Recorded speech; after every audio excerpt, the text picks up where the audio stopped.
Nataka usikilize hii kwa masikio yako mawili, yaani masikio yako hayo ili na hili, sikiliza vizuri, alafu utajaza nafasi zilizo wazi.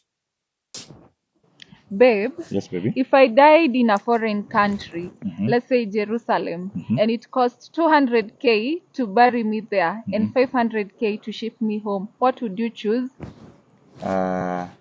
I'll definitely choose 500,000 to ship you home. Oh, really? You'd do that? Yes, because you see, many years ago, a man died in Jerusalem, and after 3 days, he resurrected. We don't want that to happen. Goodbye. Siti neno. I'm sorry. Goodbye.